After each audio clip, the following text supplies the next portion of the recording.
ইমনের স্বপ্ন ও এই ভার্চুয়াল প্ল্যাটফর্মে ও কিং হয়ে থাকবে। তো আমার ছোট ভাই, সো অবশ্যই সেটা আছে। ওটা সম্ভব না কারণ ও অনেক বেশি ছোট। আচ্ছা, আপনি অনেকদিন ধরে দেখতে পাচ্ছি ইমন ভাইয়ের সাথে ঘুরছেন, আসলে হঠাৎ করে কেন ইমন ভাইকে গণমাধ্যমের সামনে আপনি বলছেন? ইমনের মধ্যে ওই কোয়ালিটি আছে, ওই গুণ আছে, ওই লুক আছে, ওই এক্স ফ্যাক্টর আছে। ডেফিনেটলি কেন না, ও নিজের কোয়ালিটিতেই, নিজের গুণেই, নিজের যোগ্যতাতেই ও আজকে এই জায়গায় এসেছে। আর সবচেয়ে ভালো কথা হচ্ছে ইমন একটা ভালো ছেলে।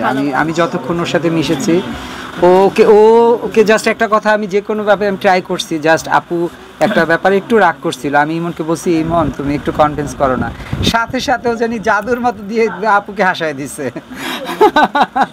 এই ব্যাপারটা আমার কাছে ভীষণ ভালো লাগছে ভাইয়া। আচ্ছা, ইমন ভাইকে নিয়ে আসলে ভবিষ্যতে কি চিন্তাভাবনা করতেছেন? ভবিষ্যতে যেটা ইমনের স্বপ্ন ও এই ভার্চুয়াল প্ল্যাটফর্মে ও কিং হয়ে থাকবে। আমি চাই ওকে যতরকম সাপোর্ট দেওয়া যায় সেভাবেই আমি ওর পাশে থাকবো ইনশাআল্লাহ।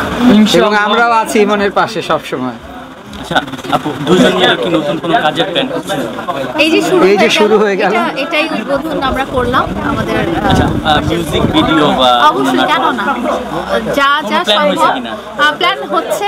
এবং প্ল্যান হচ্ছে সবাই আমার এবং ইমনের এই জুটিটা অনেক পছন্দ করেছে, অনেক পজিটিভলি নিয়েছে, অনেক ভালো সাড়া পেয়েছি, অনেক অফার পেয়েছি, অনেক ফটোশ্যুট, অনেক ওপেনিং, অনেক মিউজিক ভিডিওর অফার পেয়েছি, নাটকের অফার পেয়েছি।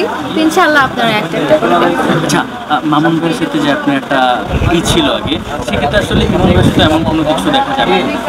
পার্সোনাল রিলেশনের ব্যাপারে ও তো পার্সোনালি আমার সাথে রিলেটেড, ও তো আমার ছোট ভাই, সো অবশ্যই সেটা আছে। আচ্ছা, এই যে মানে ভাইয়া থেকে আসলে সাইয়া হওয়ার বিষয়, যেটা মানে ওটা সম্ভব না কারণ ও অনেক বেশি ছোট। ও আরো বড় হোক, ও আগে বড় হোক।